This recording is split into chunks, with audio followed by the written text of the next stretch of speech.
पाठ परिचय भूगोल विषय अध्याय 8 कृषि।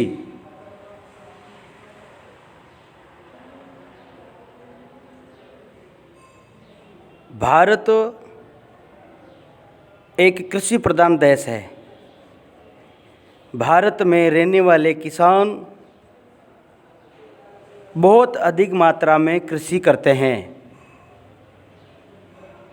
उनका जीवन केवल मात्र कृषि पर निर्भर होता है।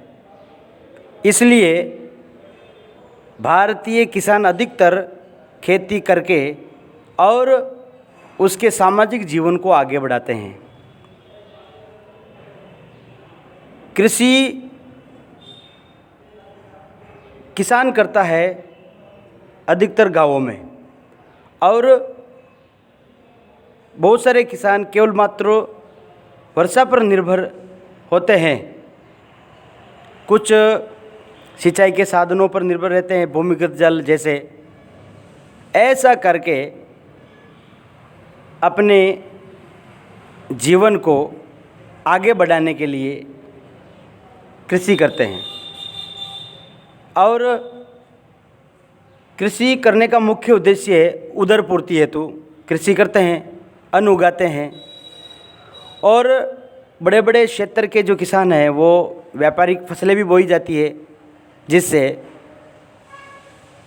बड़ी अच्छी मात्रा में उनकी जीवन में आने वाली बाधाएं उसको दूर करने के लिए अर्थ की व्यवस्था भी कृषि से वो कर लेते हैं। तो आज हम कृषि के बारे में हम लोग पढ़ रहे हैं। कृषि क्या है, इस विषय को हम लोग अच्छी तरह से समझेंगे।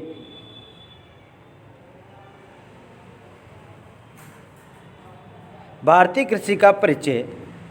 यहाँ पर कुल जनसंख्या का 48.9% जनगणना 2011 के अनुसार प्रतिशत भाग प्रत्येक रूप से कृषि पर आश्रित है।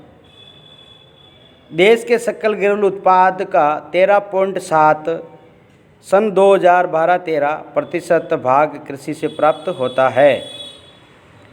सकल घरेलू उत्पाद अर्थात जीडीपी, प्रत्येक देश की अलग अलग जीडीपी होती है।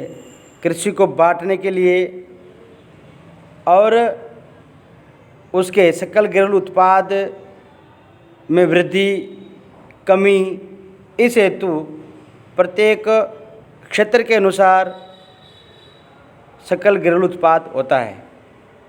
तो देश में अभी वर्तमान में कृषि पर 13.7% जीडीपी है।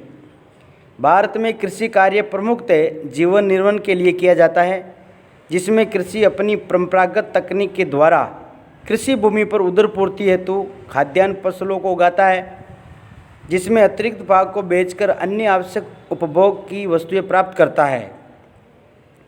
अर्थात उदर पूर्ति होने के पश्चात किसान के पास में जो अन्न शेष रहता है या जो व्यापारिक फसल बोता है, जैसे मक्का है, कपास है, जूट है, इनको भी अधिक मात्रा में होने पर वो बाज़ारों में बेच देता है, जिससे परिवार में चलने वाली आवश्यक वस्तुओं का उपभोग भी वो सरलता से कर लेता है। बड़ी जोतों पर अच्छे उपजाऊ मैदानों भागों में व्यापारिक स्तर पर कृषि की जाती है। भारतीय कृषि पर काल तथा परिस्थिति के प्रभाव के कारण इसके स्वरूप तथा आयों में परिवर्तन होता है। इसी कारण आज भारतीय कृषि के विविध स्वरूप है। भारतीय कृषि के विविध रूप। भारतीय कृषि के आधारित भारत में कृषि को ऋतुओं के आधार पर 3 भागों में बांटा जाता है। जो भारत में जो 6 ऋतुएं हैं, और प्रमुखतः 3 ऋतु प्रमुख है, गर्मी, सर्दी और वर्षा। इसमें अलग अलग ऋतु में अलग अलग फसल बोई जाती है। हम सबको जानकारी में है खरीफ की फसल कब बोई जाती है, रबी की फसल कब बोई जाती है, जायद की फसल कब बोई जाती है। तो ये ऋतु के आधार पर 3 फसलें हैं, जिसका सीधा सीधा अगर अपन याद करने की दृष्टि से नाम बोलेंगे तो वह है खरजा। खरजा, ख यानी खरीफ फसल, र यानी रबी फसल और जा यानी जायद फसल। खरीफ फसल ऐसी फसलें जो जून जुलाई में बोई जाती है। जैसे अभी वर्तमान में वर्षा का मौसम है, अभी चल रहा है और जून जुलाई ही चल रहा है, इसमें खरीफ की फसल बोई जाती है और ये फसल अक्टूबर नवंबर में काटी जाती है। ऐसी फसलों में जैसे चावल है, मक्का है, बाजरा है, मूंगफली है, मूंग, उड़द, गन्ना, सोयाबीन इत्यादि प्रमुख है।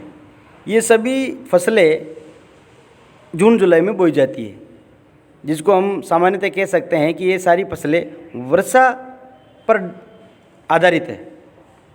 ये फसलें मानसून से होने वाली वर्षा पर निर्भर होती है, परंतु वर्तमान में कुछ भागों में सिंचाई के द्वारा भी बोई की जाती है। ऐसे क्षेत्र जहाँ पर वर्षा कम होती है, मानसून नहीं हो पाता है, तो वहाँ पर नलकूप के द्वारा, कुआं के द्वारा, तालाबों के द्वारा या भूमिगत जलों के द्वारा वहाँ भी किसान फसल उगाते हैं। दूसरी जो फसल है वो रबी की फसल है। ऐसी फसलें जो अक्टूबर नवंबर में बोई जाती है, यानी जब खरीफ की फसल पक जाती है और उसको काटा जाता है और काटने के बाद में वापस खेतों की बोई की जाती है, उसके तुरंत बाद ये रबी की फसल बोई जाती है और ये मार्च अप्रैल में काटी जाती है। ऐसी फसलों में जैसे गेहूँ, चना, जौ, तिलहन, अलसी, सरसों, जीरा, धनिया, अफीम, इसबगोल की फसलें प्रमुख है। इसमें अधिकांश फसलें सिंचाई के भी स्रोत से उत्पादित होती है। ये सिंचाई के द्वारा ही फसल होती है। इसके माध्यम से अच्छे स्तर पर सिंचाई करने पर अच्छी मात्रा में बहुत सारे किसान अच्छी फसल की पैदावार कर लेते हैं, जिससे उनका जीवन सरलतम बन जाता है। और कुछ क्षेत्रों में किसान वर्षा पर निर्भर रहते हैं, वर्षा नहीं हो पाती है तो वो किसान सीधे सीधे अपने ग्राम नगर को छोड़कर देशों की ओर, शहरों की ओर पलायन करने लग जाते हैं, कोई मजदूरी कर लेते हैं। वही किसान जो पहले खेती करते थे वो शहरों में जाकर मजदूरी करने लग जाते हैं। क्यों? क्योंकि वर्षा नहीं है।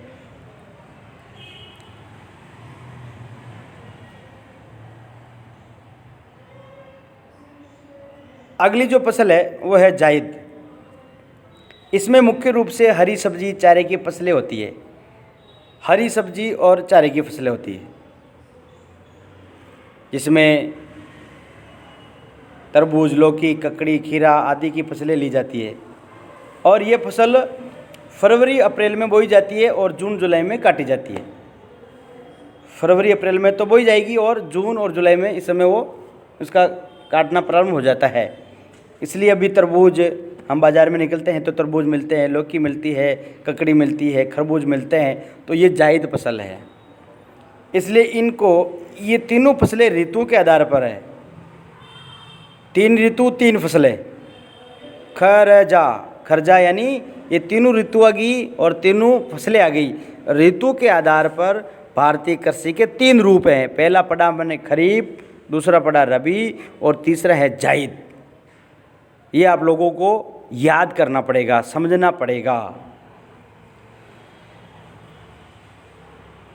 आज का जो बिंदु था भारतीय कृषि के प्रकार, जिसमें पहला बिंदु था कि ऋतु के आधार पर कितनी फसलें हैं, वो हमने पढ़ा है। और आप सबसे विनम्र निवेदन है सभी भैया बहनों से कि आप इस टॉपिक को और बढ़िया तरीके से इस वीडियोस में देखकर आप अपनी कॉपी में, पाठ्य पुस्तक में लिखना है, पढ़ना है और याद करना है। तो आज का टॉपिक यहीं समाप्त होता है और इसके 2 प्रश्न आपको हल करना है, जो मुझे आप व्यक्तिगत व्हाट्सएप करेंगे, सभी कक्षा 10 के भैया बहन। जो पहला प्रश्न है, कृषि किसे कहते हैं?